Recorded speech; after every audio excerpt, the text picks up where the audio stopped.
વલસાડ ધરમપુરના નગરપાલિકાના કોંગ્રેસ ઉમેદવાર છે તે હાલ સંપર્ક વિહોણા થયા છે। તો પાલિકા વોર્ડ નંબર 3ના ઉમેદવાર સંદીપ ડાભડિયા સંપર્ક વિહોણા થયા છે। આ સાથે ભાજપ હાર ભાળી ગઈ હોવાથી આ ખેલ રચ્યો।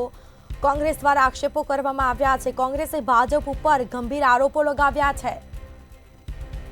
ભાજપે ઉમેદવારને ગાયબ કર્યા હોવાનો કોંગ્રેસે આક્ષેપ કર્યો છે। પરિવારજનો અને કોંગ્રેસ દ્વારા સંદીપ ડાભડિયાની શોધખોળ હાથ ધરાઈ છે। કોંગ્રેસના ઉમેદવાર ગાયબ થતા જિલ્લાનું રાજકારણ ગરમાયું।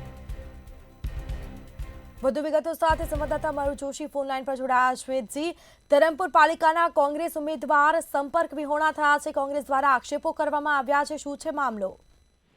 જી ચોક્કસથી સ્મિતા, હાલ વલસાડ જિલ્લાનું જે રાજકારણ છે તે હાલ ગરમાયું છે અને જે રાજકારણ છે ચરમસીમાએ પહોંચ્યું છે।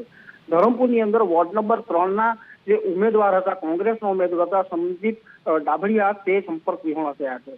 સંપર્ક વિહોણા થતાની સાથે કોંગ્રેસના કાર્યકર્તા જે પરિવારજનો તેમની શોધખોળ આવી રહ્યા છે, પરંતુ કોંગ્રેસ ચોક્કસથી હાલ ભાજપ ઉપર આરોપ આપી રહી છે કે ભાજપ હાલ હાર ભાળી ગઈ હોય અને જેના કારણે ભાજપ દ્વારા તેમને ગાયબ કર્યા હોવાનો હાલ દાવો કરવામાં આવી રહ્યો છે। સાથે સાથે કોંગ્રેસના ગંભીર આક્ષેપો ભાજપ ઉપર બી કરવામાં આવ્યો છે, જેના કારણે હાલ વલસાડ જિલ્લાનું જે રાજકારણ છે તેમાં ગરમાતો જોવા મળી રહ્યો છે। જી બિલકુલ, તમામ જાણકારી આપવા બદલ આપનો આભાર।